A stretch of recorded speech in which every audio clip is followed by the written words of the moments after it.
Welcome to our meeting for June the 18th, 2024. In the spirit of truth and reconciliation, we acknowledge the town of Edson is located on Treaty 6 territory, the traditional and ancestral lands of the Nikawak, Saulteaux, Siksika, Piikani, Kainai, Dene, Nakota Sioux, and the Ipitimisawak nations. We honor the knowledge of this land, the elders and youth which gather here, and the ancestors who have gathered here for centuries. We do have a motion for this evening that is amended from what was originally in the package. Amanda, if you want to pull it up, please. Can I get a motion, please, that the agenda for the June 18th, 2024 regular meeting of council be adopted with the addition of special meeting of council and information items? Go ahead, Councillor Chachka. I so move. Thank you. Any questions, comments, or concerns? Seeing none, all those in favor? That motion is carried unanimously. Can I get a motion that the minutes of the June 4th, 2024 regular meeting of council be adopted as presented? Go ahead, Councillor Bevan. I'll make it so. Thank you, Councillor Bevan. Any questions, comments, or concerns? Seeing none, all those in favor? That motion is carried unanimously. We have no public hearings, but we do have a delegation tonight with their year-end report. We'd like to welcome the Edson Youth Council. If we want Ms. Deanna Insko, are you going to come up first, or do you have somebody that's going to present? Actually, our youth councilors are going to present.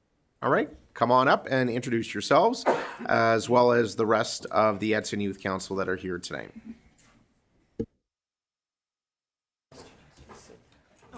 Thank you. Hi, I'm Andrew Vanderheg. This was my 5th and final term on Youth Council, and I go to Parkland until the end of this month. My name is Kwan Yoon. This is my first year on the Youth Council, and I've had quite the fun experience. I'm Nolan Taylor. It's my first term on Youth Council, grade 9 from Holy Redeemer. My name is Maya Dolig. This is my 2nd term on Youth Council. I'm Callie, and this is my first year on Youth Council. I'm Olivia. This is my 2nd year on Youth Council, I think. And I go to Parkland. Thank you very much. And I'll let you go and take away with your presentation.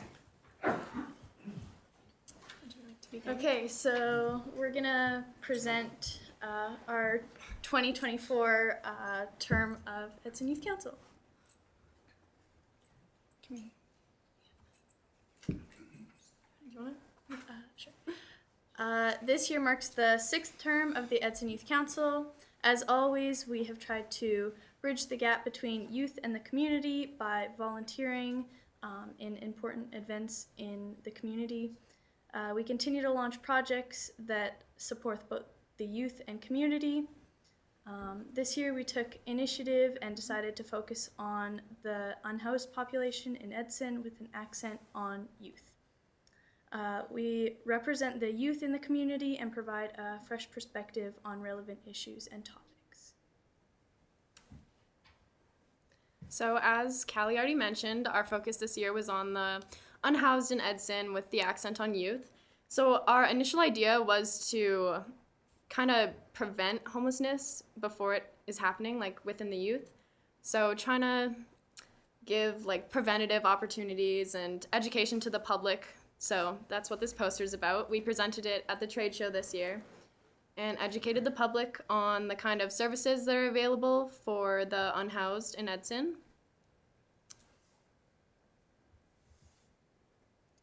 So at the trade show this year, we did a 50-50 and partnered with the food bank for that, and we raised a total of $1,250, which is over double last year's, which I think was $500. Yeah. With such a huge success this year, we hope the trade show will continue giving us opportunities to be involved in the community. Also at the trade show, one of our other big topics that we were concerned about is always the environment. So we handed out 500 saplings this year again from Weyerhaeuser, and they all got accepted and hopefully planted, bringing our community more green and more involved in the environment. We always strive to be meaningfully engaged in our community. We always do volunteering events that set so that we can benefit the community. Each youth counselor has 16 hours of volunteering that they need, but many of us do more than that. Extended care is one of our favorite places to volunteer. So, as it says, it's a great opportunity to lessen the age gap and learn about their past and show them what we do currently as youth and what we're working towards. And we do lots of fun projects with them and hang out with them. We just recently planted their garden there. Lots of crafts and stuff with them. Another one of our volunteer opportunities is the food bank. We, in addition to partnering with them at the trade show, we volunteer with them regularly throughout the year, and their goals have always kind of been similar to what the youth councils are. And this was our most recent project that we've been working on. So a few of us went and talked to the youth at the leisure center who were using the facility, and we asked them what their opinion was on the current code of conduct and like the rules that we had in place and what they thought that we could do to improve those rules. So a few of us collaborated and created a little list of a new code of conduct that we are going to present to the leisure center and see what they think about it and see if they wanted to implement some of the ideas that we had as well as the other youth in our community.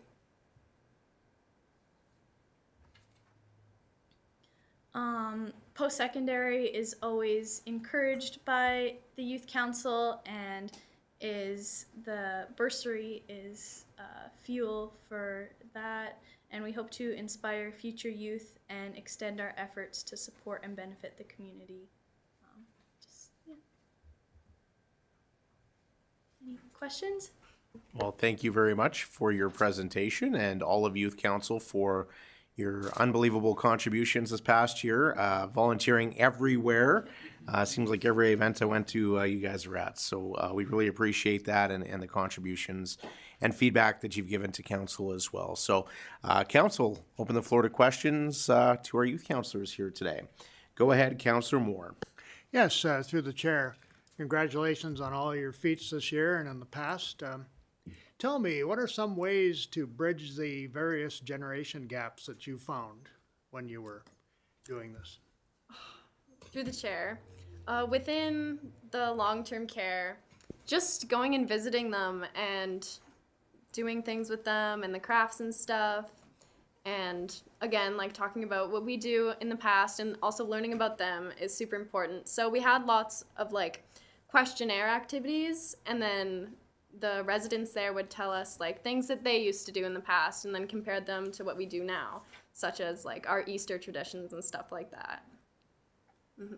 Anything to add? Yeah, I think long-term care is definitely an amazing opportunity just to like talk with other people who have been through different things and are, yeah.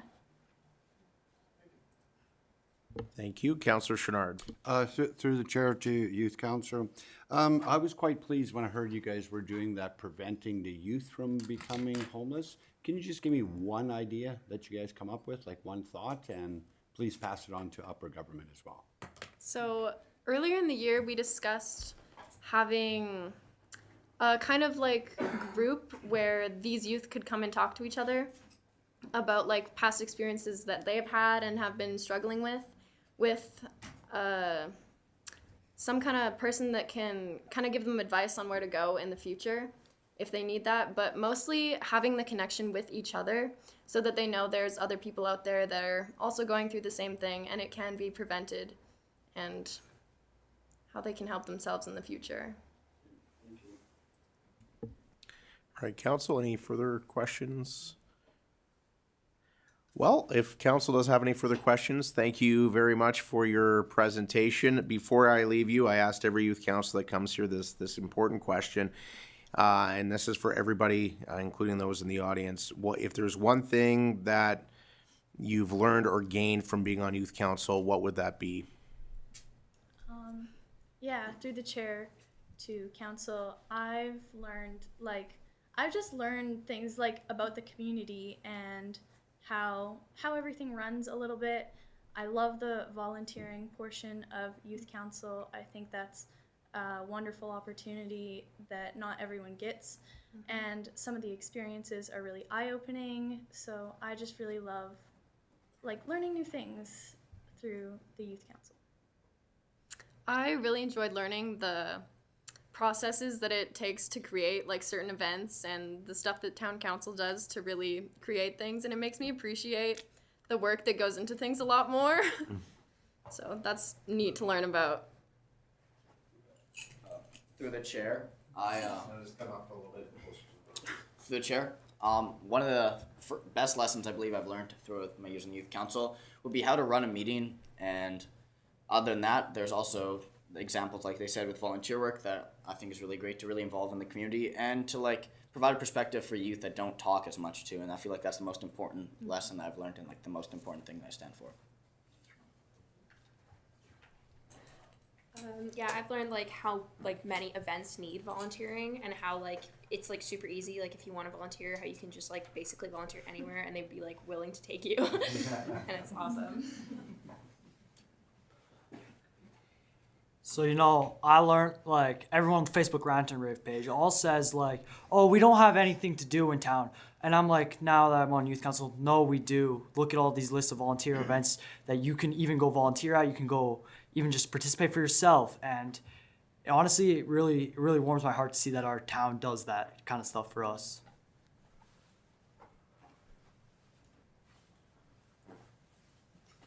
I've learned a lot about how the municipal government works, and I've also learned how a lot of the meetings and how everything is structured. And I'm glad I had a lot of opportunities to help volunteer and help within the community. And I thought everything that the town does was really wonderful. All right. Well, thank you, everyone, once again. We really encourage youth council to stay for the rest of the meeting so you can see how, exciting our jobs are at this table. But if you do have to leave for the rest of the evening, we certainly understand. So thank you very much, and thank you for your presentation. Thank you for your time.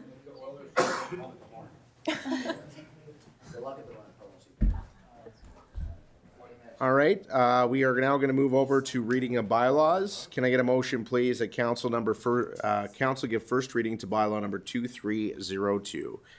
Go ahead, Councillor Taylor. I so move. Thank you, Councillor Taylor, and we'll hand things over to General Manager Clayton Kittlitz, our acting CAO this evening. Thank you, Mr. Mayor. Just a short verbal presentation for this item. It's my understanding that council did get a chance to look at this, basically refreshing of the Development Authority bylaw during the June 11th Committee of the Whole meeting. Really, this is a refresh on the heels of the new land use bylaw being adopted by council.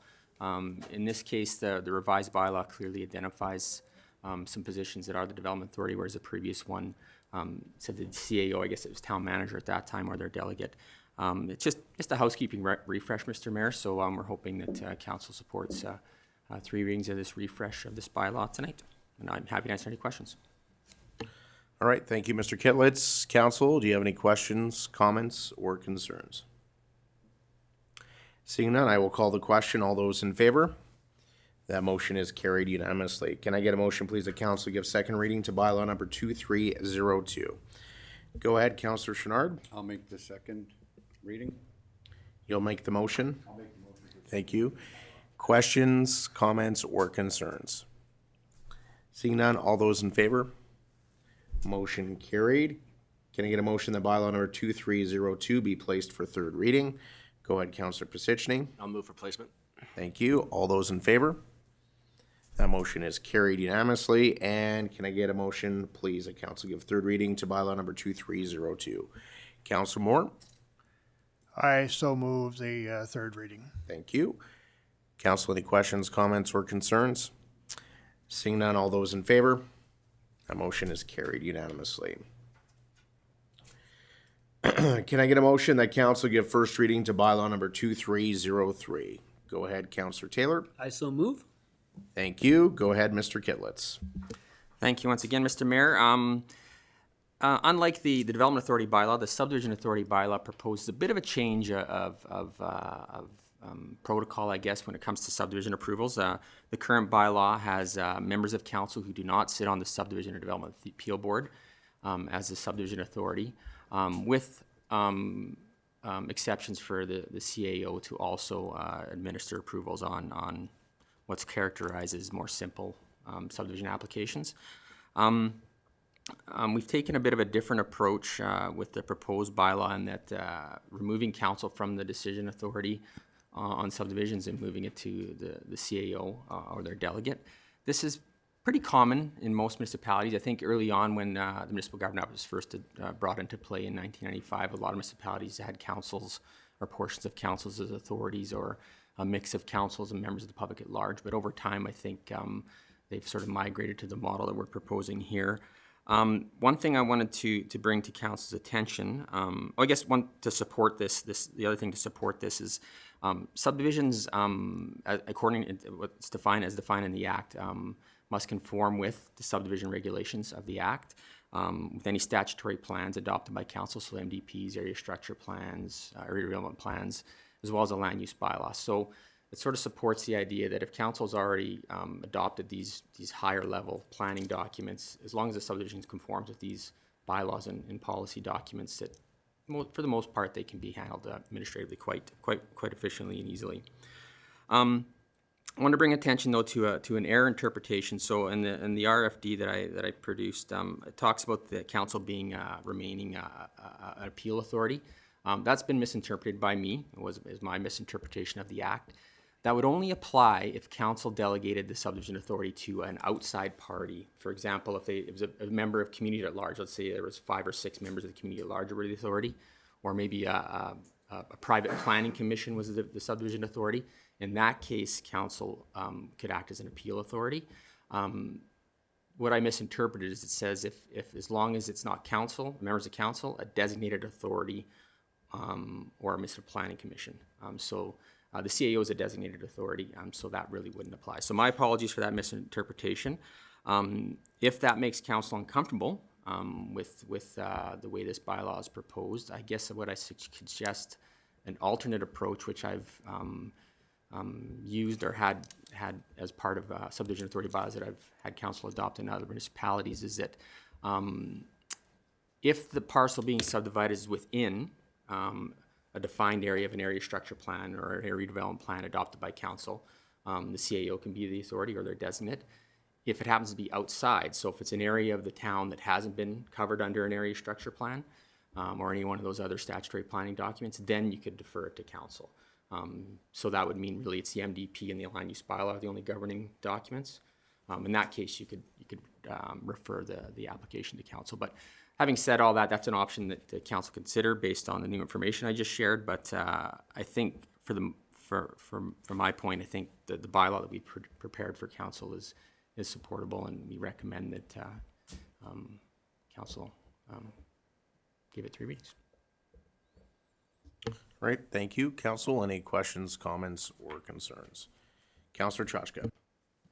Thanks. Through the chair to Mr. Kitlitz, thanks for that explanation. So if a member of council, disagreed with it, even though any subdivision would have to fall within the land use bylaw requirements that we just passed, and then of course all the other statutory requirements above that, could we still, as a member of the public, appeal it through the SDAB? Given that it was something that we were adamantly against for some reason? Through you, Mr. Mayor, to Councillor Trashka. So there is no, a subdivision cannot be appealed by an adjacent landowner. It can only be appealed by the applicant or a government body that's been referred. So for example, if the subdivision was referred to Alberta Transportation, they would have the ability to appeal the decision or condition of, and the applicant can appeal a decision or a condition of that approval. There is no other appeal by an adjacent landowner or a council per se. A school board is also in that list. So does that answer your question? So yeah, there would be no appeal from council. All right, thank you. Councillor Pisicny. Yeah, through the chair to Mr. Kitlitz. From the training from the SDBA, like our training course that we took on that. Now, correct me if I'm wrong. Is there not like after if you lose your appeal there, you can still appeal to council? Is that correct? And by removing us from that, does that change? Am I wrong in that, or did I misinterpret that? Yeah, through you, Mr. Mayor, I'm not aware of any situation where council could be the appeal authority unless, like I said, if you delegated the subdivision approval authority to an outside party. In that case, because it's an outside party, council could have that appeal. But as long as it's by a designated officer or by internal forces, there is no appeal. So I think in terms of what the next level of appeal is after an SDAB decision, is Court of King's Bench now, I guess is what it would be. That's be the next step. Thank you. Councillor Chachka. Thanks. So through the chair to Mr. Kitlitz. So for any, and I did ask this question a little bit last meeting as well, and just wanting to get some confirmation given the information you just mentioned. So say there was an area that we don't have an area structure plan, and if someone wanted to subdivide on that land, I think a lot of it's doesn't really have a special designation at the moment. So that would still, if it wanted to change a land use, then that would still come to council through the regular processes. So we would have the ability to have input, and as with the public at that point in time, to make some of those decisions. And then if that was approved, then it would get to go through the process for the subdivision development. Is that correct? Yeah, through you, Mr. Mayor, that is correct, yeah. And I think that's some of the rationale for removing out of council's purview is because if council's already approving the land use bylaw and area structure plans, they've already given direction on how they want that land to be developed and subdivided. So just one point of clarification though, the Act does provide an exception that a subdivision doesn't necessarily have to comply with the land use bylaw specifically, as long as it doesn't unduly interfere with the amenities in the community. There's a typical clause that you see in the Act with some exceptions, but they're pretty rare that you'd see that. The other thing that I think is a positive, Mr. Mayor, for the proposed bylaw is the section, I'll just refer to it here, section 5.3. This is a really good thing to have. From time to time after a subdivision is approved by the authority, when the surveyor comes through and produces the documents for registration at land titles, there may be a minor change of some kind to the plan just based on, I'm trying to think of what would be a good example of that. Yeah, I can't think of it off my head, but what this does is gives the ability just for the CAO to deal with that rather than having to come back and deal with the subdivision process all over again, which would be the case as it exists today. So it's actually a really good tool that I've employed again in other municipalities, and it's very useful. So. Thank you, Mr. Kitlitz. Council, any further questions, comments, or concerns? And I understand through the report and through the data that you've reviewed, the town of Edson has maybe one subdivision per year. Yeah, Mr. Mayor, since I've been here, I think that's been our average. So it could change. I mean, certainly there's always opportunity for things to change, and if they do, but I still think this is a manageable way to process them, the way we've proposed it. So. Thank you. Council, any further questions, comments, or concerns? Seeing none, I will call the question. All those in favor? Motion carried. Can I get a motion that council gives second reading to bylaw number 2303? Go ahead, Councillor Chenard. I'll move for second reading. Thank you. All those in favor? That motion is carried. Can I get a motion that bylaw number 2303 be placed for third reading? Go ahead, Councillor Bevan. Make a motion for third reading. Thank you, Councillor. No, you're to be placed for third reading. Thank you. All those in favor? Motion carried. And can I motion that council give third reading to bylaw number 2303? Councillor Moore. I so move for third reading. Thank you, Councillor Moore. All those in favor? That motion is carried unanimously.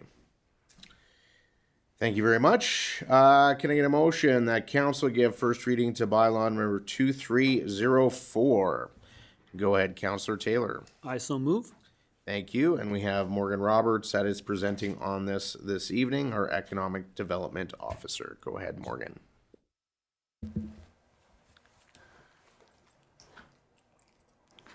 Thank you, Mayor and Council. So, Hang on one sec.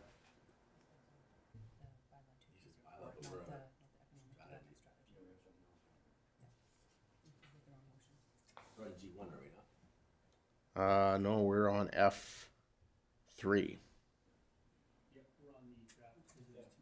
We're F3. All right, so we're on in order, right? Correct. All right. Go ahead, Morgan. Thank you. Good evening. Tonight, sorry. Good night. I'm here to talk about the fees and charges amending bylaw, 2284.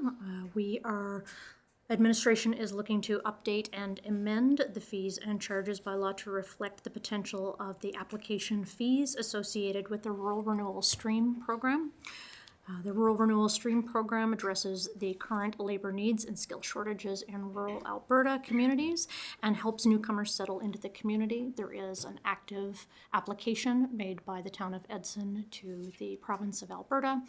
We have yet to date to hear back on the status of that application, but we are hopeful in the works. The request is to add 2 lines, so an employer application fee and an employer application fee for a nonprofit.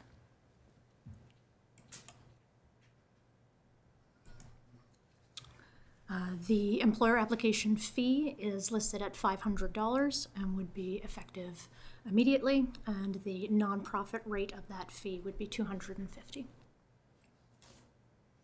At this time, that is the only change that we are looking to make. All right. Thank you, Ms. Roberts. Council, any questions, comments, or concerns? Go ahead, Councillor Taylor. Yeah, through the mayor to Ms. Roberts. Just so I understand the process, when an employer submits an application, is that per employee, one to just enter the program? How, like, could, say, if there's 3 people applying, is it $1,500? Is it $500? How does that process work? Through the mayor, it would be per application. If you don't mind, the application fees are meant to offset the administrative requirement for processing that application and potentially writing that endorsement letter based on the background required. Thank you. Thank you. Council, any further questions, comments, or concerns? Seeing none, I will call the question. All those in favor? That motion is carried. Can I get a motion that council gives second reading to bylaw number 2304? Oh, sorry. Go ahead, Mr. Kitlitz, before Mayor, we if I take the could, motion. Ms. Verboom wants to pop in. I think she recognized an error on one of the motions, so I just want to give her a chance to pop in here quickly.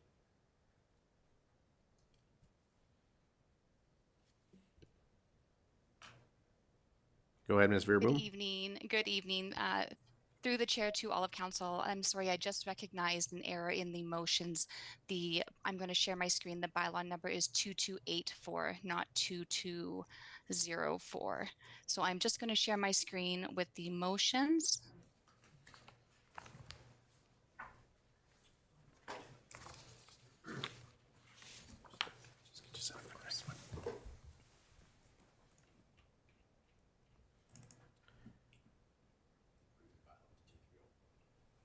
And did those pop up for you okay? All right, so Ms. Verboom, up on the screen is the correct bylaw number. Yes, it is. Thank you very much. So it should be 2284. So just a matter of process, we should rescind first reading of bylaw number 2304, and then... Yes, that is correct, All right. please. Can I get a motion, please, that we rescind first reading of bylaw number 2304? Go ahead, Councillor Chenard. I'll make the motion to rescind. Thank you, Councillor Chenard. Any questions, comments, or concerns? Seeing none, all those in favor? That motion is carried unanimously. And can I get a motion, please, that council give first reading to bylaw number 2284? Councillor Taylor. I so move. Thank you. Any questions, comments, or concerns? Seeing none, all those in favor? That motion is carried unanimously. Can I get a motion, please, that bylaw number 2284 be given second reading? Go ahead, Councillor Chachka. I so move. Thank you, Councillor Chachka. Any questions, comments, or concerns? Seeing none, all those in favor? That motion is carried. Can I get a motion that bylaw number 2284 be placed for third reading? Councillor Chouinard. Will place for third reading. Thank you. Any questions, comments, or concerns? Seeing none, all those in favor? That motion is carried. And can I get a motion that council give third reading to bylaw number 2284? Councillor Bevan. I'll make it so. Thank you, Councillor Bevan. Any questions, comments, or concerns? Seeing none, all those in favor? That motion is carried unanimously. Thank you, Ms. Roberts and Ms. Veerboom. We are going to go down to reports from administration. Can I get a motion, please, that council accept the Town of Edson's economic development strategy as presented? Go ahead, Councillor Chouinard. I'll make the motion. Thank you, and we'll hand things back over to Ms. Roberts. Go ahead. Thank you again. So this evening, I'm here talking about the economic development strategy. As you may remember, this is the first time that the town of Edson has had a formal economic development strategy. We had entered into an agreement with a contractor that worked with multiple businesses in our community as well as industry partners to gather feedback and to generate a plan. The original plan focused on 3 strategic priorities, and through further discussions with council, there was a decision made that it would be more appropriate to revise those strategic priorities to better reflect the wishes and goals of the current council. So the original strategic priorities are on the screen. So support local business, create a hub for wellness and recreation, focus on laying the groundwork for investment readiness. And the revised strategic priorities that we are looking at today are support local business and focus on laying the groundwork for investment readiness. Perhaps the easiest way to really see what the changes are, in your package you received a clean version of the study with the changes made. You received a red line copy as well as a clean version of the summary document and a highlighted version of the changes. So if you're following along, it may be easier to look at the key performance indicators with the yellow highlights. So the major change was the removal of the strategic direction of create a regional hub for wellness and recreation. There was some adjusting on wording of 1.3.2, which was create a community improvement program for leasehold improvements on Main Street. And the change there was to change Main Street specifically to commercial districts. The change was based on comments that we heard from council that we felt would make this a more usable document moving forward.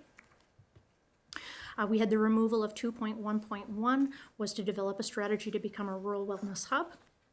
The removal of 2.1.2, the attract recreation-related businesses. We relocated the former 2.1.3, which was explore the idea of a community kitchen, garden, and food innovation incubator to support community health and food security initiatives that provide a strong supply of locally grown food, and that is now objective 2.1.3. We relocated objective develop partnerships to leverage a regional approach to tourism to strategic direction of supporting local businesses, and formed a new objective 1.4 to keep with what council had suggested about changing the priority levels. And then the last change that we're talking about tonight is the creation of a new objective under support local business titled Develop a Regional Hub for Community and Industry. Action items, specifically 1.5.1, expand upon Edson as a regional industrial hub in a fully connected community. The focus there on bringing complementary energy and forestry businesses to Edson. So as you can see, those are the 4 documents that you have. And those are the changes that we were hoping to make based on the comments that we received at the last reading of this document. Thank you. Thank you, Ms. Roberts. Council, any further questions, comments, or concerns? Nothing, Councillor Taylor?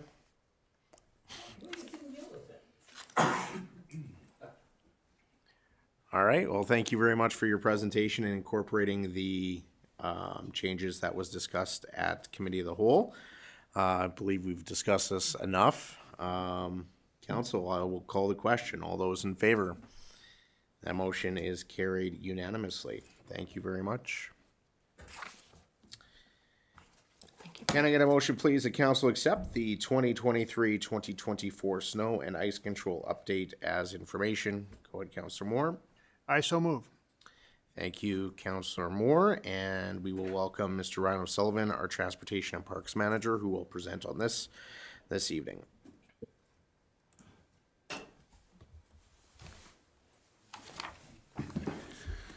Good evening, Council. I'm here to present the fall 2023 and spring 2024 snow and ice report as information. So our existing policy was adopted, T3 was adopted by Council October 4th, 2022, and the amendments to the new policy was changed August 15th, 2023. The snow event was 2023 fall and the spring of 2024. There was 2 events that met the 10 centimeters threshold, which triggered full cycle clearing on all the priorities. So with our P1 routes, it's our emergency routes, our level of service in our policy is 72 hours. We managed to clear within 36. P2 is essential service routes. This in our policy is 120 hours after an event. We did it in 60. P3 is our collector routes. We have 144 hours after event. We did it in 72. Residential zones, we have 21 days. We managed to clear within 5.5 days after starting. Parking lots usually takes about 7 hours when we got full crews working on just parking lots, so we did them fairly quickly. And alleys did not need to be done this year. There's very little snow. So other reporting costs for the 2023 and 2024. So our equipment, according to the Alberta Road Builders Heavy Construction Association rates, was $338,000 for fees. We had a bit of overtime, sanding and snow clearing, came to about $44,800. Other contracted services was the snow dump dozer contract was $15,400. We used 3 contractors at the snow dump this year. We're also dumping snow there. There are no fees. There was a question on this before. There's no fees charged in 2023, 2024. We're not charging for this yet. We are going to be putting in fees for the 2025 budget year. And the town used 1 contracted equipment for $9,185, and that was a tandem we used for the last snowfall. So the town currently has 2 graders, 2 loaders with buckets, 2 willies, plow and snow blower, 4 tandem trucks, 1 sanding truck, a backup sander, and a backup hoe. And the snow dump operator contractor has a bulldozer. We have currently now 8 staff as of today. We worked 8-hour shifts, 5 days a week, and weekends if need be, and the weather needed it. We also had options to utilize staff from other departments if needed, or to hire out contracted services, which we did once. So what worked well? What didn't work well? I guess the minus 40 days when we had machines breaking down and freezing lines. Yeah, that's always a problem when we get into the past minus 37 is when starts breaking. And as always, it's the parked cars on the streets, which we're working with bylaw hopefully this year to maintain a better relationship and we can get a lot of those cars moved. And it's also sending out the media posts and the signage to get a little more awareness of where we're going to be the next day. I think we did really well this year on getting social posts and signage, so it wasn't that much of a problem, but it still is a little bit of a problem. What worked well? On average in 2023-24, the crews cleared P1 through 3 from the event within 95 hours, 17 working days. We did it very fast and very efficiently. They worked very well. We had very minimal reported problems and complaints. And the second grader was instrumental in completing priorities for the service levels and timelines. So I'll talk about our parks bylaw as well. So the sidewalk facilities and the trail snow and ice policy, CS9. This was adopted by Council May 2nd, 2023. And this is for the 2023-2024 season. So there's 11 events that hit the 5 centimeter threshold, which triggers this policy. So as you can see, all the green were where we plowed. So there was 11 events. That's cleared priorities 1, 2, and 3 for internal crews. That's town staff. And priority 3, 1, 2, and 4. And priority 3s were the sidewalks on Highway 16, so 2nd and 4th Avenue. The cost for town was $33,670, and the contractor cost this year was for $47,510. The resources we have for the Parks Department is 2 John Deere with sweepers and a blower. We have a Ventrac sweeper. We have a Toolcat sweeper, a brand new M7 tractor with a blower and salter, which was purchased this year. We have 4 staff working 5 days a week with, again, optionals to use other departmental staff and contracted services. We recommend that we collect performance data for over at least 3 seasons before we do any level of adjustment changes like we've done, just so we can find out a current status on where we're hitting every year. Because we've had some light snowfalls, I'd like to see a heavier one just to see if we're still falling within the policy guidelines, which I think is going to be this year. So any questions? Thank you, Mr. O'Sullivan, for your presentation. Councillor Chenard. Through the chair to Mr. Sullivan. You mentioned we're going to start charging a fee for contractors hauling snow. Do we have any idea what that fee, a seasonal charge or per load, or is this going to take time to figure out? Through the mayor to Councillor Chenard. I'm going to have to do a little bit more research on what other municipalities you're charging. I've done some looking, and it's anywhere from a nominal, $50 to $500 for the year. And then they get their card and they can dump as much as they want. Thank you, Councillor Bevan. Through the mayor, Mr. Sullivan, what type of feedback did you get from the contracting we done on 2nd and 4th Avenue for clearing the sidewalks out? They don't. The feedback we got is we need to do more. It's always when you start something new, we want more, right? So I think it's them just getting used to the policy and the new plowing, and I think they'll come around to it because now they're saying, oh, there's a centimeter of snow. Why isn't the plows out clearing it? So I think they hit that 5 centimeter, and it's getting in their head that that's the mark like they have on the roads. Thank you, Councillor Pisichny. Yeah, through the chair to Mr. Sullivan. On the snow dump contracting fees, will it be a per usage when you're hauling in snow, or is it just like a contractor pays to be able to use it? I think it'll be a contractor pays to use it. So it's like a one-time fee. Exactly. It'd be too hard to track them going in and out of the gate every time to follow that route. Thank you, Councillor Moore.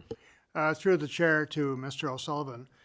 Speaking of feedback, what kind of feedback did you receive, or any, from the downtown business community on snow clearing?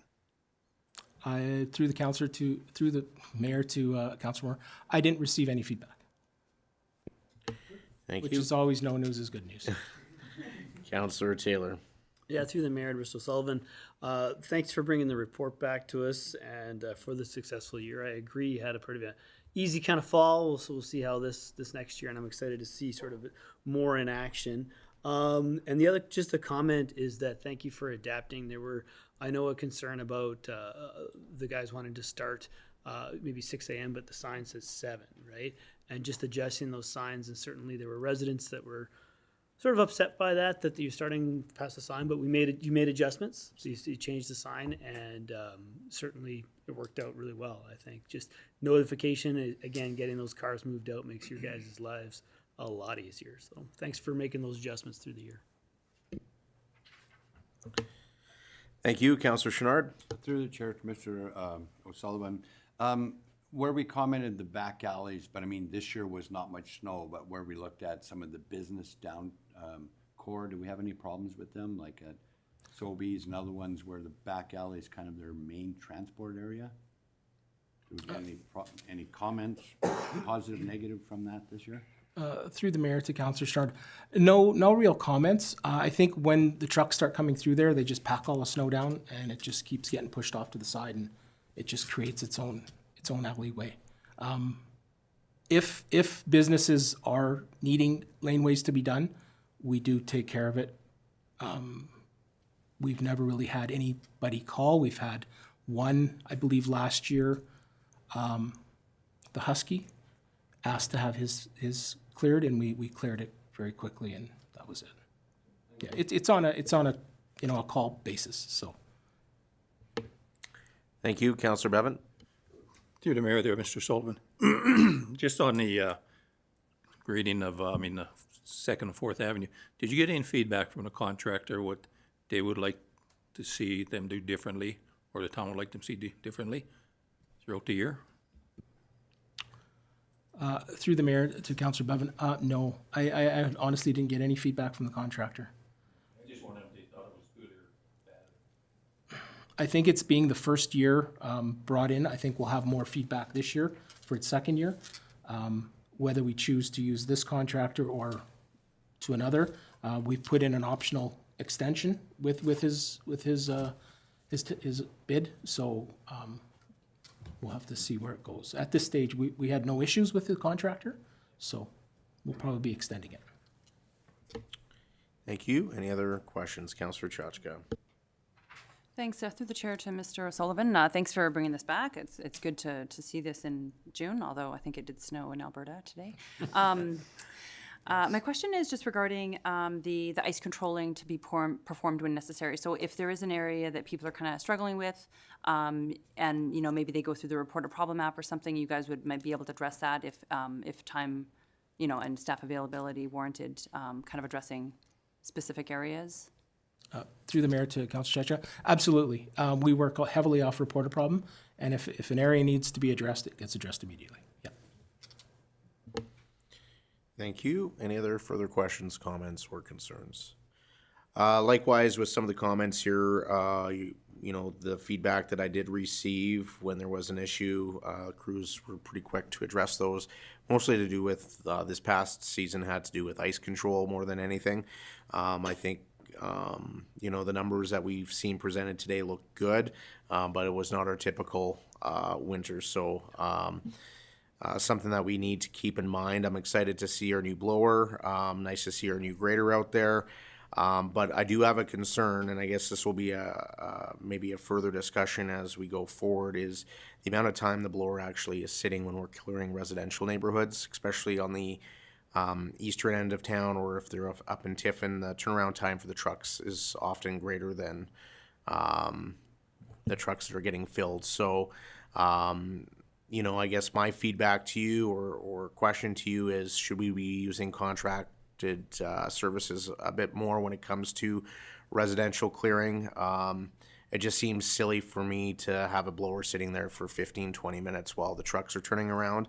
I think that in certain areas of town where we're further away from the snow dump, it would make a lot more sense, especially, maybe this isn't the best winter to do the comparison, but if we do have a heavier snowfall, to get those residential neighborhoods cleared, Hillendale should be able to get cleared in a day, but it's not going to happen if we're only using our 4 trucks at a time. So I guess any feedback or thoughts on that?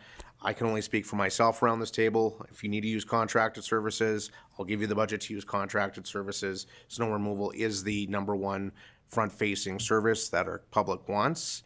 And to have equipment sitting there waiting for the trucks to come back seems a little silly to me. And if this new blower is going to work as great as it says it's going to, we want to utilize as much as possible. I guess any feedback from you, Mr. O'Sullivan? Absolutely, to the mayor. So because we were so far ahead of our policy guidelines, I wasn't pushing contracted services this year, just because we were clearing them within our timelines. I could see if we were getting close to our timelines, we'd start bringing in more trucks to be clearing quicker.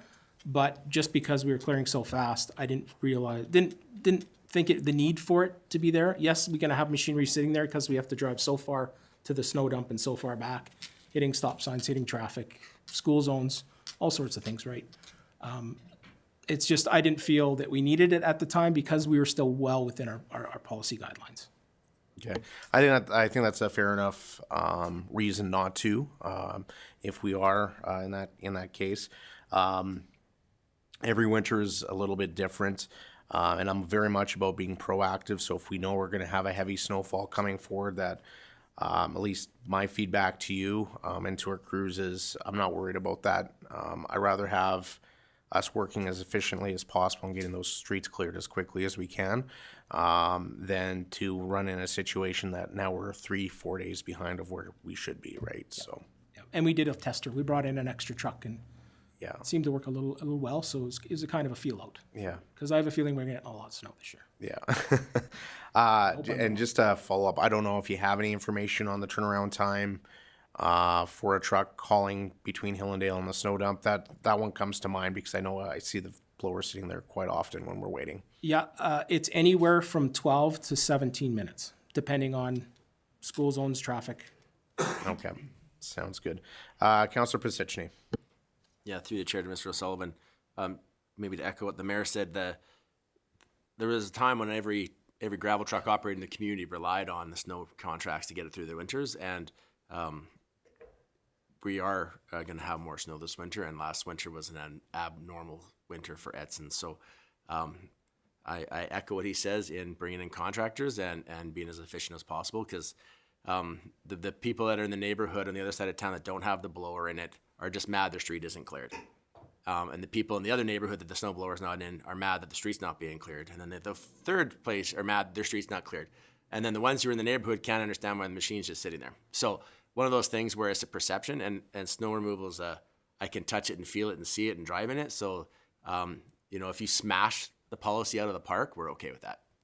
So I think from a community side of it, it's one of those things that people really appreciate. So especially those who don't own 4x4s. Absolutely. And only own e-bikes and electric cars. Councillor Stride.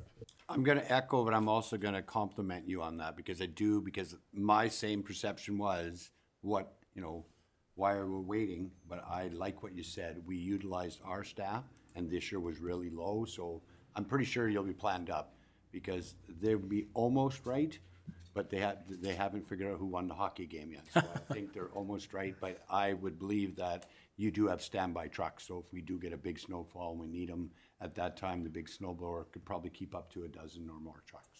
Through the mayor to Councillor Sard, I had one contractor sign up this year. So I'm hoping for more come this fall. If not, I'll be reaching out to the construction companies for their help. All right, thank you. Any other further questions, comments, or concerns? All right, with that, I will call the question. All those in favor? That motion is carried unanimously. Thank you, Mr. O'Sullivan. Thank you.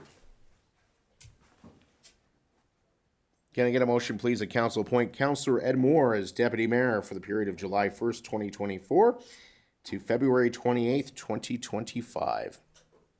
Go ahead, Councillor Chenard. It will be my pleasure to appoint Mr. Moore to be Deputy Mayor. All right, thank you. Councillor Moore, do you accept the appointment? I most heartily do. Thank you. All right. So now we all vote against it? So I'd like to personally thank Councillor Chenard for filling this role the last 8 months. Any event that I couldn't be at, he was more than willing to, and actually tried to kick me out of a couple events. So, so I do appreciate you doing that, Councillor Chenard, and serving in that role. Councillor Moore, my biggest challenge to you, if council so does endorse you as Deputy Mayor, please learn how to use the microphone system for my own sanity. I would appreciate that. And maybe we will appoint Councillor Pisichny to show you how to do that. But council, any questions, comments, or concerns? Seeing none, I will. Oh boy, Councillor Chenard. Through the mayor, Steve, that one down arrow is defective because you can turn on two red ones. So in my defense, it was electronics did it. Never had that problem myself, Councillor Chenard. All those in favor? That motion is carried unanimously. Congratulations. And by the way, there's no increase in pay, so. As long as I get my coat. Yeah, there you go. Perfect. Can I get a motion, please, that council approve the property tax waiver request for roll number 30373, roll number 30374, and roll number 30700.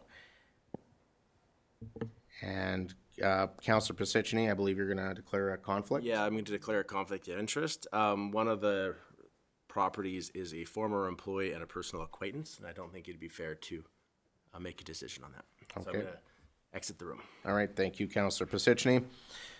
And Councillor Trochka, would you like to make that motion? I would like to make the motion. All right, thank you very much. And Mr. Travish, our Chief Financial Officer, is going to present on this evening, but I believe you have an introduction that you'd like to do first.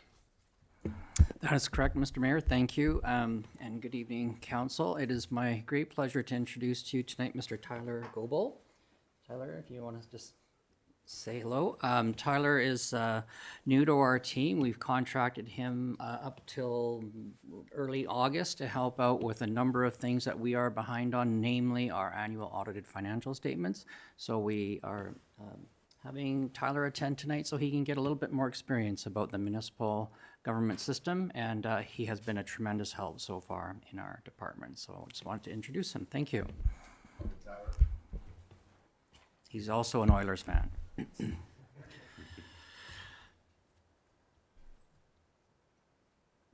Okay, thank you, Mr. Chair. Tonight, the administration is presenting on a response to council for a request on property tax waivers. Back in April of this year, we had the unfortunate experience of losing 3 properties in our community, and a delegation came forward and expressed their request to council for a waiver of their property taxes. So as part of our analysis as administration to help council make a decision on this, CAO Beverage reached out to the Insurance Bureau of Canada. And just earlier today, we did get some valuable information back from them. So we want to share this slide with you. This is a really good overview of the property insurance coverage process, if you will, in our country. And I found this valuable, so I wanted to share it with council. And essentially what the slide is telling us in one very clear picture that in cases of property loss due to fire, the coverage A replaces the dwelling, coverage B covers any detached structures, and coverage D is for continuing the living expenses for the insured during the reconstruction. A note at the bottom of the slide, the typical homeowner policy in Canada does not cover items such as property taxes, condo fees, mortgage payments, or the replacement of the land, which would make common sense. The second slide is part of our analysis. We only extracted out the municipal portion of property taxes because we still have to remit education and requisition taxes on these 3 tax rolls. So in total, the municipal portion only comes to $6,754.46. We did also reach out to our contracted assessor from Compass Assessment, and as noted in your request for decision form, he informed us that the taxes are based on the condition date from last year, from 2023. So these properties were all standing in 2023, and as a result, these are the municipal taxes that are due in 2024. If in fact no property was rebuilt in 2024, on their 2025 property tax bill, they would only be paying for no improvements, just on the land portion. So that's when a reduction in taxes would actually appear if there was no reconstruction in 2024. So that was one important note we wanted to make as well. Under Section 347(1) of the Municipal Government Act, this section does give council the power to cancel or reduce property taxes. It also states that you can alter the amount, so you could offer some lower or other amount. It does also say that you can defer, which means you could say, pay us next year or some other date that council would so desire. One thing to note for council is that any taxes that we do, that if council decides to defer or to cancel, that would mean that the remaining property holders would have to pick up the bill for that missing revenue in our balanced budget that council has passed. So with that, I do want to say that there is 3 options in your council RFD tonight. One is to approve the requested property tax waiver. That is a choice that is before council. Your second choice or option would be to pass an alternate amount, 50%, 25%, some other amount that council would desire.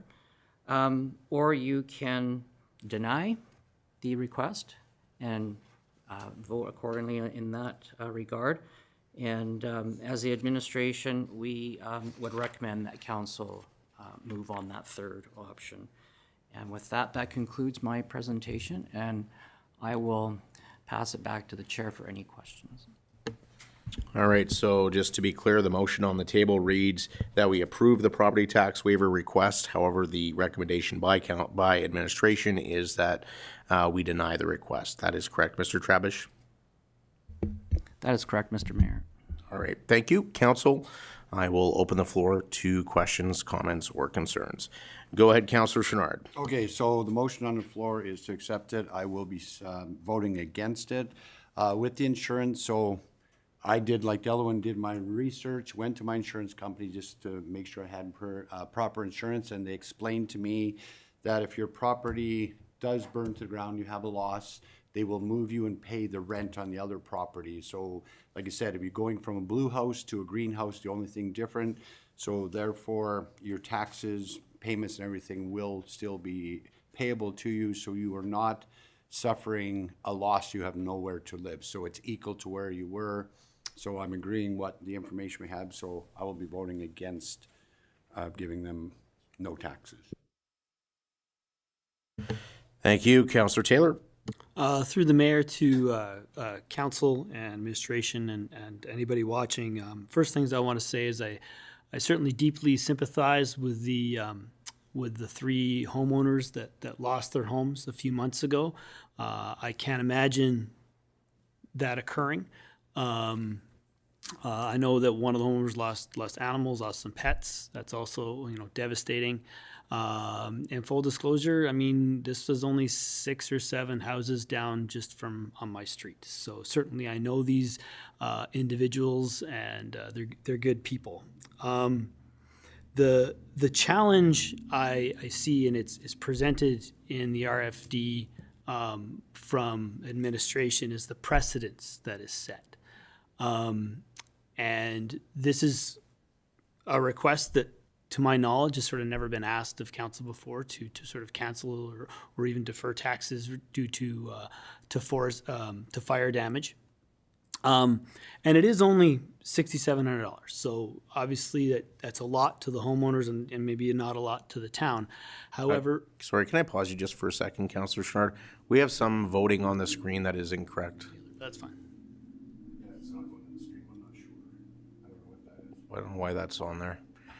Okay, go ahead. Sorry, Yeah. sorry to interrupt, Councillor Taylor. No, Go I ahead. appreciate that. So yeah, it's only $6,700. Again, maybe a lot to the homeowners, maybe not a lot to the town, but it's the precedence. So then, if we were to pass this motion tonight, in 4, 5, 6, maybe a year, 6 months, a year from now, other homeowners might have damage to their home, and they'll come and say, "Well, the precedence has been set." And then the other thing I think about is what if it's a non-residential property? And we're now we lost 2 dealerships within about a 2 to 3 week span a few years ago. Now we're dealing with tens of thousands of dollars, right? Which is a drastic amount. Councillor Chenard did allude to the insurance as well.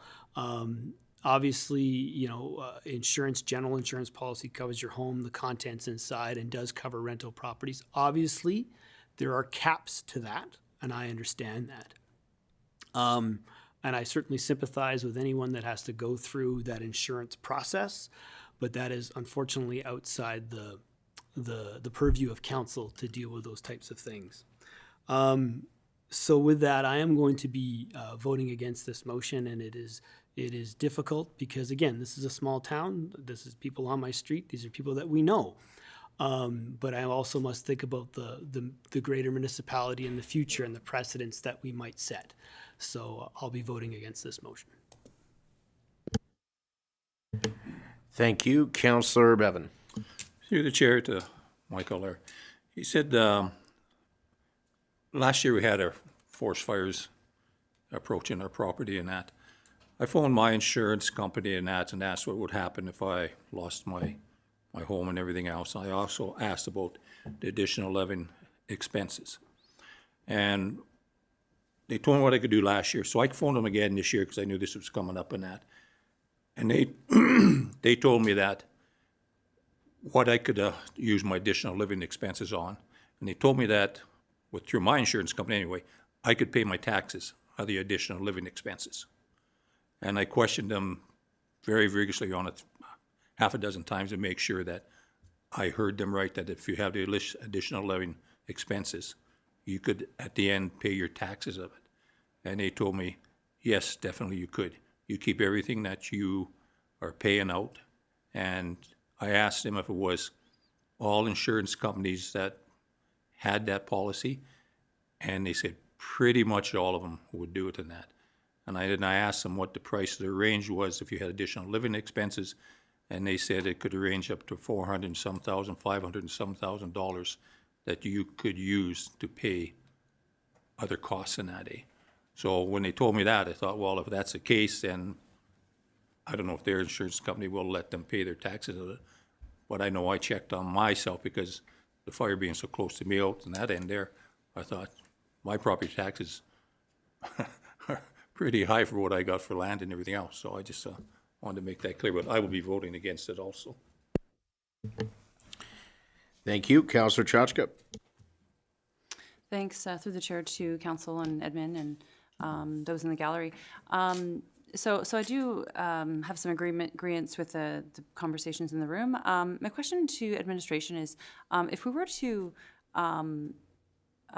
approve the policy as the motion is laid currently on the table, is there anything that we could do to, so what my worry is what if they chose not to rebuild? And, and we waived their taxes and they didn't rebuild within, the 18 months, or they just decided to take the money and run or something, which would be their prerogative, I believe, to do that.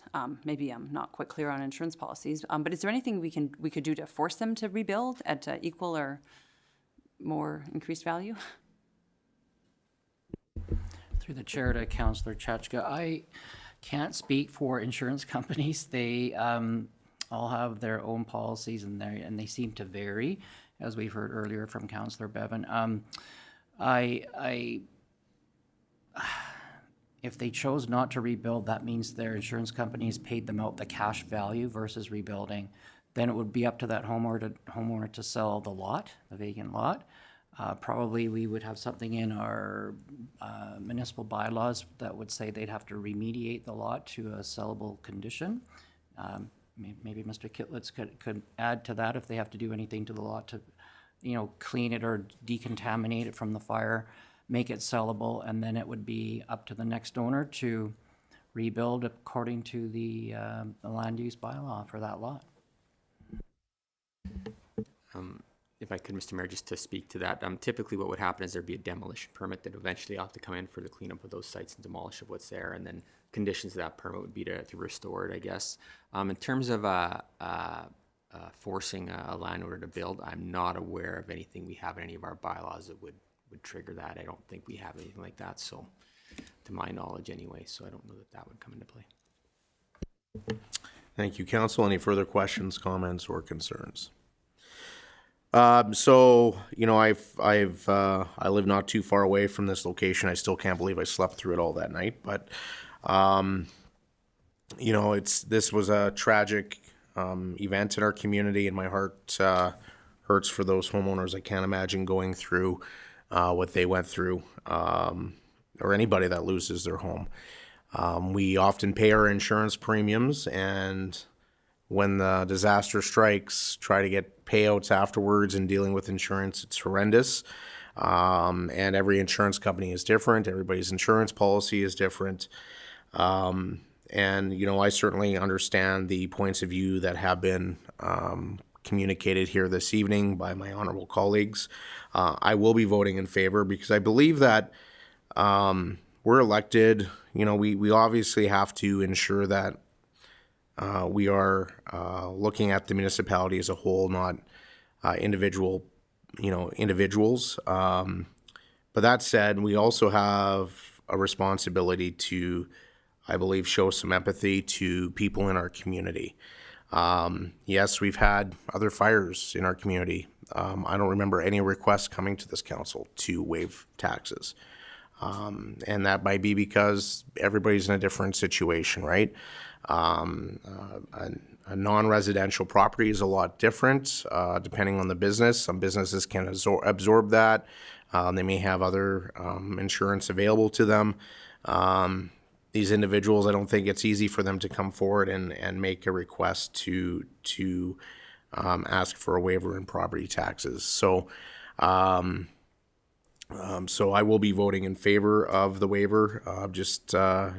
You know, this is a devastating event for them, but I certainly understand the points of view of my colleagues around the table here. You know, we're always afraid of precedents, and you know, I think we have to look at every situation as it is, and go from there. So, go ahead, Councillor Chenard. Do you have anything new to add? Yes. I hear what you're saying, Mr. Mayor, but in a lot of times we've had people come to us and stated that they had issues making their taxes, and we've set up payment plans. So if the individuals are struggling, I forgot to say it there, like my heart goes out to all of them. It's a loss, but when the time comes, your tax bill is, we've made deals with people to pay their taxes over payments when they were behind. Thank you, Councillor Chenard. Any other further comments, questions, or concerns? And I will be asking for a recorded vote. All those in favor? All those opposed? That motion is defeated. Does anybody want to make a supplementary motion on this matter before I move forward? That is totally up to council if you'd like to make a supplementary motion. If not, we will move forward. Can you get Councillor Pasicny?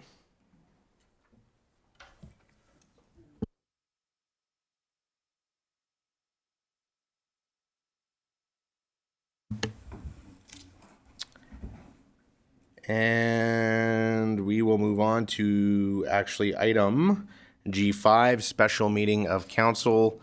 Amanda Veerboom, if you want to pull up the motion on that, please. Can I get a motion, please, that council schedule a special meeting of council on Monday, June 24th, 2024, to be held at 7 p.m. at the Edson Civic Center for the presentation of the 2023 audited financial statements. Go ahead, Councillor Chenard. I'll make the motion for the Monday, June 24th meeting. Thank you. And Ms. Veerboom or Mr. Travish, do you want to speak to this? Thank you, Mr. Mayor. Just to add to our extension through municipal affairs, we were granted up to June 30th to have our financial statements prepared and filed, including the annual information return.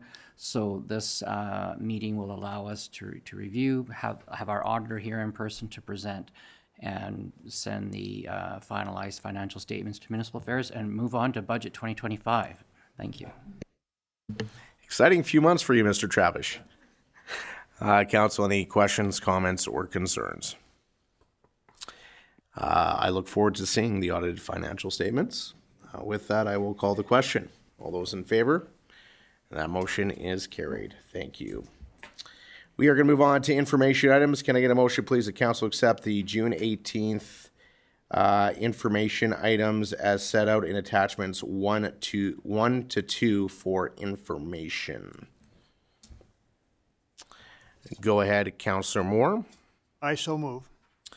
Thank you. And you have in your package the information regarding the CRAA, the monthly update. There'll be another one coming next month. And Amanda, I believe you want to speak to the other item regarding the municipal affairs meeting.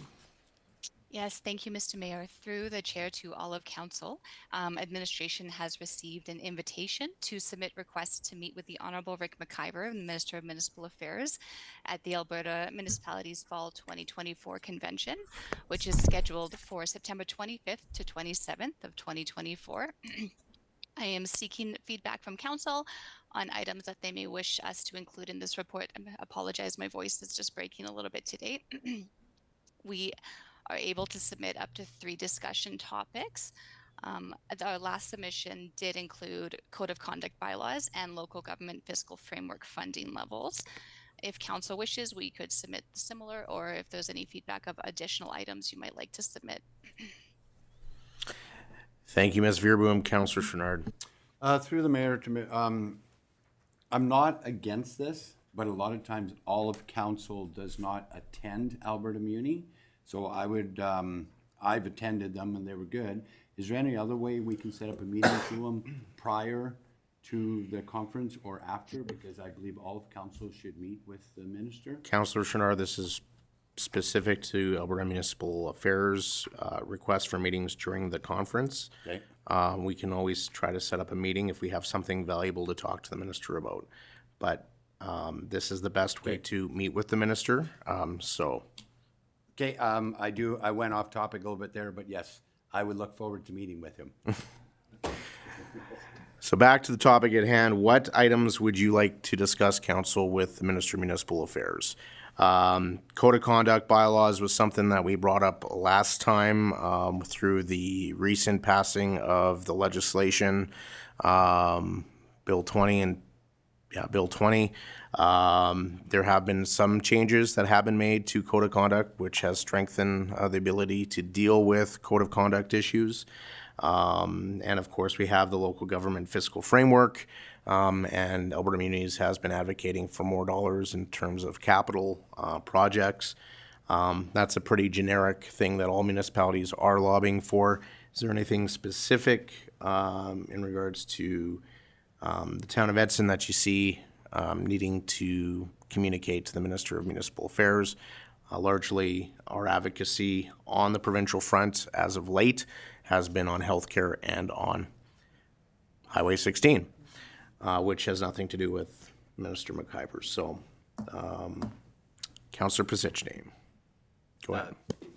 Thank you, Mr. Mayor. Through you to council, I guess maybe to Ms. Veerboom, is there a deadline on this?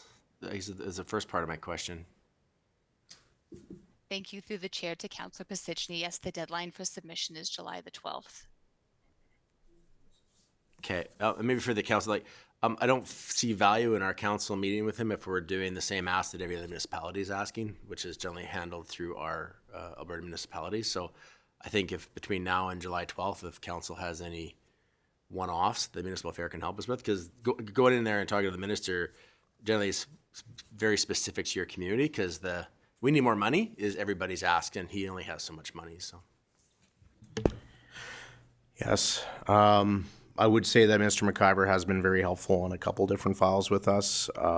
Previously in his role as Minister of Transportation, he did get us more funding for the wastewater treatment plant. In addition to himself and Minister Ellis and Minister Dreeshen, very helpful on our Waste Creek project as well. So maybe I'll just leave it at council. If there's anything that comes to mind, maybe just communicate that to me, and I'll let Ms. Veerboom know. I don't feel like there's a need to meet with the minister if we have nothing to discuss. I don't want to waste his time, nor do I want to waste our time. We certainly will try to get a meeting with the Minister of Transportation and potentially the Minister of Health. So, but we are already in conversations with both of those ministers on our issues. So, anything else on that, council, before I call the question? Are you good, Ms. Veerboom? Thank you. Through to you, Mayor, I am. Thank you. With that, I will call the question. All those in favor? Motion carried. We have no sundry items. Council committee reports. We are going to go to FCM conference reporting. And I will start this time around. I attended FCM for this year in Calgary. I think it's my first time attending in a number of years. And unfortunately, I had PTSD when the alarm went off with the emergency at 6:30 in the morning. They had a major water break. So one of the main things that I was really looking forward to was a tour of their emergency coordination center, which was canceled because they were actually dealing with an emergency. Further to that, some really good conversations with other municipal leaders, in particular around doctor shortages in their communities and some of the challenges that they were having with healthcare. We were able to share some details of Edson's strategy and some of the things that we've done, including owning the building the medical clinics in and the doctor's house as well, which is helping with recruitment and our partnership as well with some of the organizations and trying to recruit doctors to our community. And I see we have potentially another one that is interested in moving here. And thank you, Councillor Chachka, for arranging a virtual meet with that doctor. Other topics of discussion, quick discussion with CN at the trade show, and really interesting how this was a conference that had the most delegates ever to it, and the most delegates ever from Quebec that attended to Calgary. The Prime Minister actually was there in person and tried to defend the carbon tax, and he was laughed at least in the room that I was at, because there was an overflow and they had us packed into another room, and everybody started laughing when he said that the carbon tax is revenue neutral and everybody gets money back, which is not true.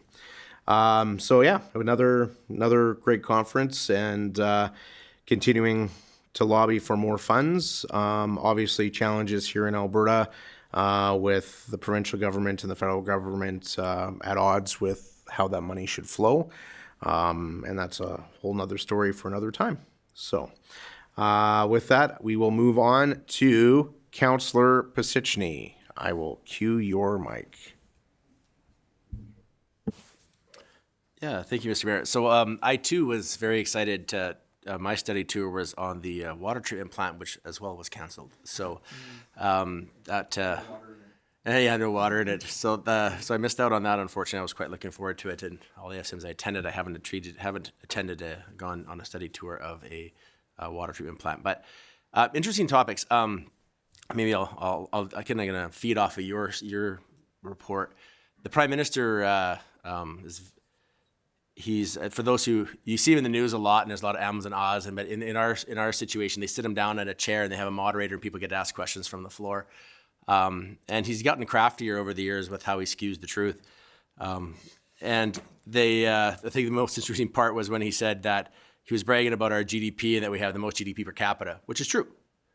But out of the G7, we're the only one that has gone backwards in GDP growth this year. And by us and I think Germany are the only ones, and we're quite a ways backwards in growth. So crafty how he words it so that people like him, not us. Security was different for him this year, and they locked us out of the room, which was interesting. There was chairs everywhere, and they really locked it down. And normally he enters by one area and leaves by another area like he did in Toronto. This time they had things on both sides. So I think they heightened the security for him when he's in Alberta. So, and probably with good reasons. But the other part about the conference was interesting. So I've never been at FCM where we had as much security presence as we had this time. Police officers, armed police officers everywhere, security guards everywhere. In the closing, the last event of the evening is a dinner, and there was guards in the room, and I've never seen that at any FCM before. As you said, it was the largest attendance, 3,100 delegates from across Canada. It was the first time they've ever sold out FCM, largest contingent from Quebec, as the mayor mentioned. But the security was off the charts. And then the conversations with a lot of municipal leaders, it was the first time I've been at a conference when, and some of our counterparts across the country are seeing elections this fall or seeing them in early next year and so forth. And a lot of I think it was Gina and I bumped into the mayor of Saskatoon, and we started talking about Trans-Canada Yellow Highways, and he says, I don't care, I'm not running again. We're like, okay. And then the councillor who was with him wasn't running again either. And this was a common theme, and which leads into one of the resolutions at FCM where they were talking about the asking the federal government to strengthen the laws around harassment and of politicians. Because for the first time ever, like, it's not uncommon to see a premier, and at one time, I know I probably still do, the health minister in Alberta has a security detail, which is pretty common in your high levels of government. It's very common in the States.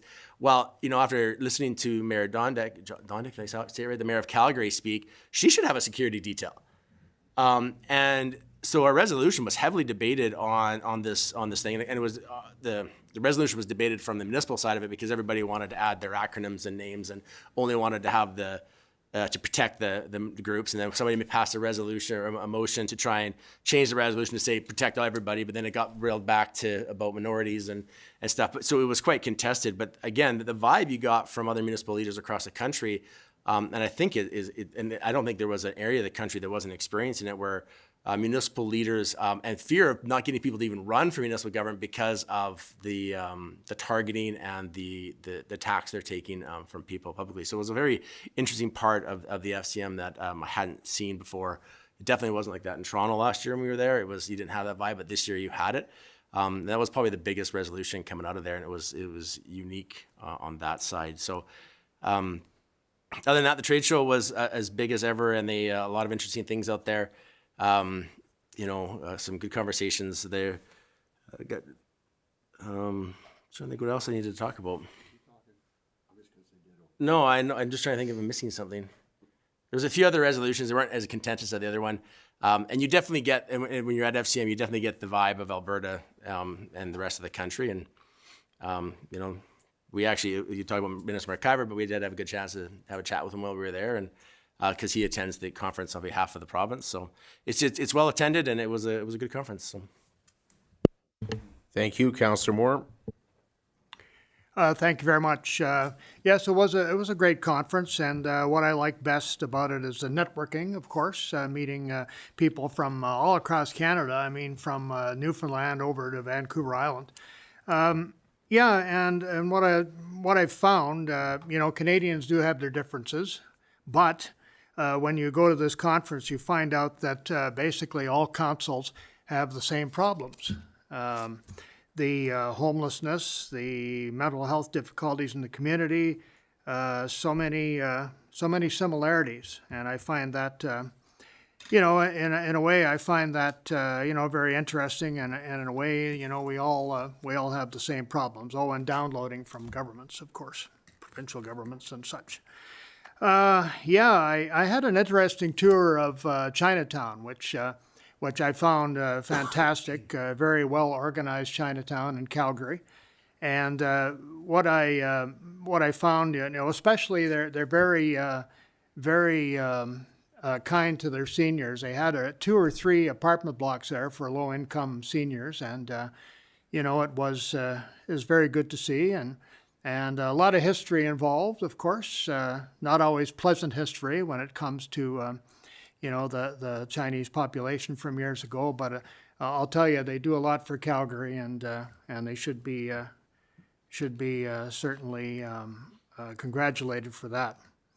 And yes, I was in the washroom just about to have a shower one morning, and then I got this emergency call on the phone, and first thing I thought about was wildfire. Strangely enough, but it was on the other end of the spectrum, and it's you never know when that little emergency beacon's going to go off, but it's good that it's there, certainly. All in all, I thought it was a great conference, and as Councillor Positioney said, yes, the harassment issue is scary, and Mayor Gondek has had some death threats. A lot of people have had death threats, and that discourages a lot of people from running, which I think is a shame.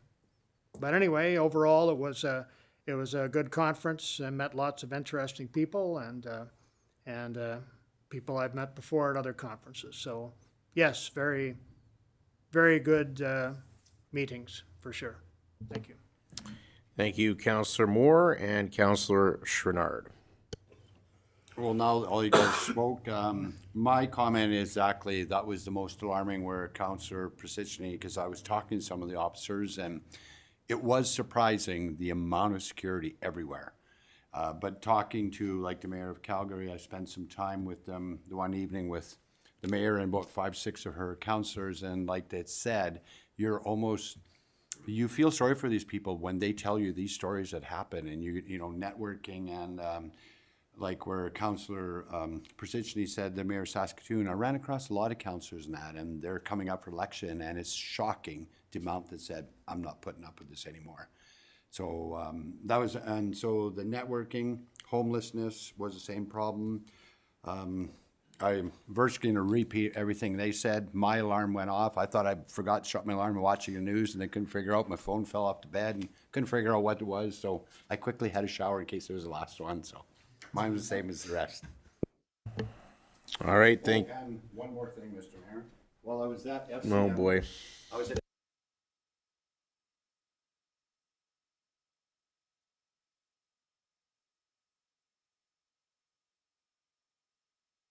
bring this back for you. All right. It's like I love the Calgary Flames. Thank you. I don't think everybody else, that was it. What's that? They're golfing right now. Yes, they've won more tournaments than the Oilers have won cups. Moving on to board and committee reports, not including FCM. We will go to Councillor Chouinard. Okay, I'm on. So June 10th, I had to hurry back. I had a PAC meeting. And what we're going to do is now with Monty joining, Hinton was running a PAC meeting 1 week after ours. So we were working on it. So Hinton and Edson now, instead of 2 separate ones, will join as one. And for an information meeting, speaking about Yellowhead and transportation on June 12th, I met up with John, and it was Trans-Canada Highway, talking about Highway 16, and the pressure we put on them is they were gonna double the highways going through Edmonton, adding on, so we're reminding them, you keep adding corridors to 16, but when are you gonna fix it? So we keep talking about 16, that was some of our lobbying efforts as well. That's it for my report. Councillor Bevan. I have nothing to report. Thank you. Councillor Chachka. On June 6th, this is going back to the 5th? Yes. On June 6th, I had the Community Futures West Yellowhead Investment Review Committee meeting via Zoom. And then on June 11th, our council meeting. June 15th, I attended the Community Futures West Yellowhead Lemonade Day that was all across the region and in Alberta. Which is a great day for the youth to show their entrepreneurial skills.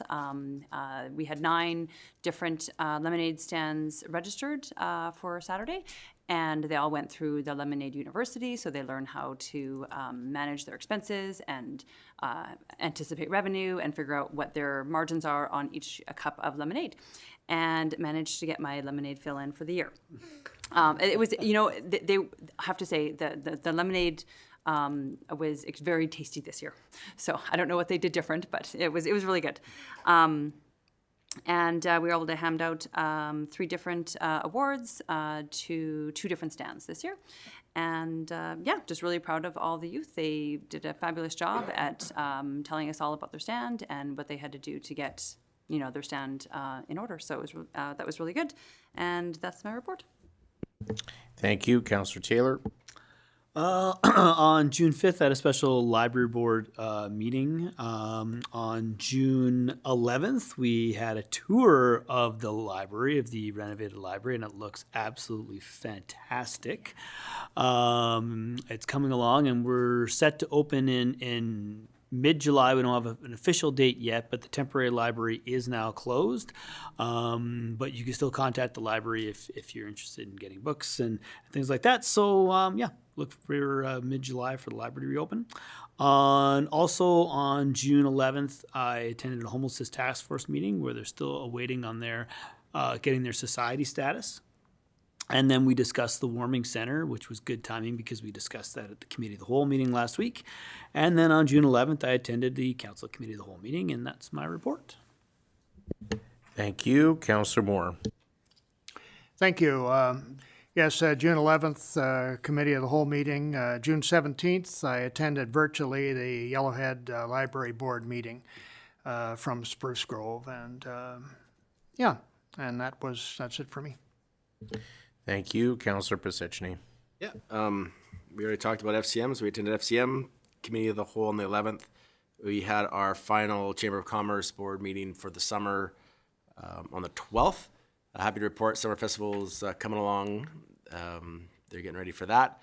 And they're pleased to report that the trade show was better than expected revenues for the trade show this year. So they were very pleased with the results there. And that is my report. Thank you, Councillor Pisichny. In addition to FCM, on June 5th, I attended the Government Finance Officers Association Conference to speak on wildfires and emergency preparedness, which was very well received. And that is my report. We have no financial items. Questions from media and public regarding items from this council meeting? Seeing none, motion for adjournment. Go ahead, Councillor Chenard. I'll make a motion for adjournment. Thank you. All those in favor? Motion carried.